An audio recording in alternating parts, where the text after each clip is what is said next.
জনাব মোহাম্মদ মামুন সরকার সাহেব 2 মিনিট। মাঝে পৃথিবী সারা গ্রামের সম্মানিত মুসল্লিগণ, আমি 2 মিনিটের বেশি সময় নেব না, আমি 2 মিনিটই কথা বলবো। আমি যে বিষয়টা নিয়ে আপনাদের সাথে একটু কথা বলতে চাই, আমি আমার বাংলাদেশ জাতীয়তাবাদী দল নবীনগর উপজেলা শাখার পক্ষ থেকে আমাদের দলের ভারপ্রাপ্ত চেয়ারম্যান জনাব তারেক রহমানের পক্ষ থেকে, আমার ব্যক্তিগত পক্ষ থেকে আপনাদেরকে সকলকে শুভেচ্ছা ও সালাম জানাচ্ছি। আসসালামু আলাইকুম ওয়া রাহমাতুল্লাহি ওয়া বারাকাতুহু। আজকে আমি আমার প্রায় 14 থেকে 15 বছর আগে, যদিও বিষয়টা অনেকের নজরে আসে নাই, কিন্তু আমার আজকে মন চাচ্ছে এই বিষয়টা আপনাদের সাথে শেয়ার করে। আমি যখন নামাজ পড়ি, আমার ছেলেটা তখন ছোট, আমি গত 2 দিন আগে তার ছবিটা আমার ফেসবুকে ওয়াল থেকে পেয়েছিলাম। দেখে আমি হিসাব করে দেখেছি প্রায় 14 থেকে 15 বছরের মধ্যে আমি আপনাদের সাথে নামাজ পড়তে পারিনি।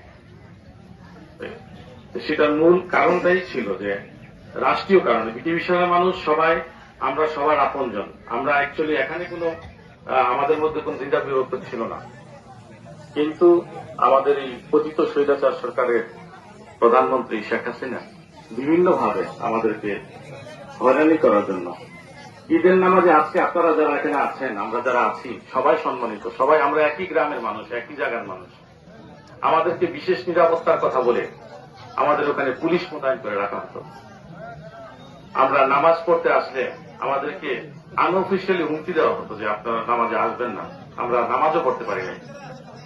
আর এটা না শুধু, আরো আমি আমার জন্ম এখানে, আমার বাবা দাদা তাদের জন্ম এখানে, আমার মামার বাড়ি এখানে, আমার অনেক আত্মীয় স্বজন এই গ্রামের মধ্যে, আমার অনেক আপনজনের নামাজ পর্যন্ত আমি পড়তে পারি না। আমি যেমন আমার চাচা সিদ্দিক মেম্বার সাহেব ইসলাক অবস্থান কমিটির সাবেক একাধিকবার প্রেসিডেন্ট ছিলেন, প্রবীণ মুরব্বী মানুষ, ওনার জানাজার নামাজ পড়বো, পুলিশের গাড়ি আমাদের এখানে দাঁড়ানো ছিল।